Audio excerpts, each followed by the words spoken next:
जैसा कि आपने पिछले एपिसोड में देखा कि कैसे कावेरी का फैसला बताते ही सब शांत हो गए थे।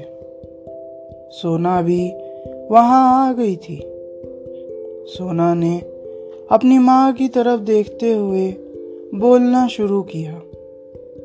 माँ, जरा आप अंदर आओ ना, मुझे आपसे कुछ बात करनी थी। कावेरी सोना का कहा सुन कमरे के अंदर चली गई और दरवाजा बंद कर लिया। इधर राजीव सोचने लगा कि आखिर क्या हुआ था। वो बाहर ही खड़े होकर कावेरी के आने का इंतजार करने लगा। वहां सोना ने अपनी दिल की बात बतानी शुरू कर दी थी। कावेरी भी चुप होकर सोना के फैसले को सुन रही थी। जब आखिर में सारी बात हो गई तो सोना और कावेरी कमरे से निकलकर बाहर आ गए। कावेरी को देख राजीव भी उसके पास आकर खड़ा हो गया। कावेरी ने कहा, देखो राजीव, मेरी बेटी ने भी अपना फैसला बता दिया है और अब मेरा फैसला है कि मैं तुमसे शादी करने के लिए तैयार हूँ। राजीव ने जैसे ही ये सब सुना वो मुस्कुराने लगा और खुशी के मारे कावेरी और सोना को गले से लगा लिया और कहा, आज से मैं अपना हर फर्ज पूरा करूँगा और आप दोनों को शिकायत का मौका नहीं दूंगा। कावेरी और सोना भी खुश थे।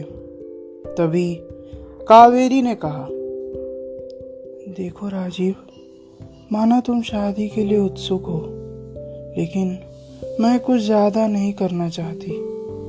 जो कुछ करना हो हम इसी घर में छोटा सा फंक्शन करके करेंगे। राजीव ने आगे बढ़ते हुए कहा, आप जैसा कहेंगी वैसा ही करेंगे। इतना कहकर राजीव भी शादी के काम में लग गया। कावेरी ने रानी को सारी बात बता दी।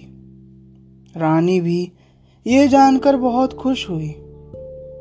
यही सब बातों में आखिरकार शादी का दिन आ गया। कावेरी और राजीव दोनों ही अपने कपड़े में बहुत प्यारे लग रहे थे। सोना भी नन्ही गुड़िया जैसी प्यारी लग रही थी। राजीव के तरफ से उसके 2-3 दोस्त आए थे और कावेरी के तरफ से बस रानी और पायल थे। पंडित जी भी आ गए थे और उन्होंने अपनी तैयारी शुरू कर दी थी। जब मुहूर्त हुआ तो वर और वधू को बुलाकर सारी रस्में पूरी करने में लग गए।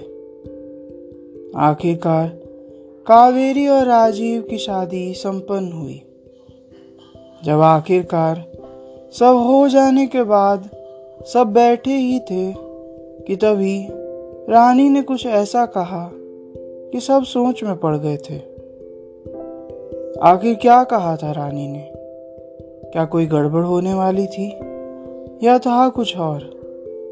आगे की कहानी जानने के लिए सुनते रहिए धोखा एक नई शुरुआत आदित्य के साथ। मिलते हैं एक नए एपिसोड में।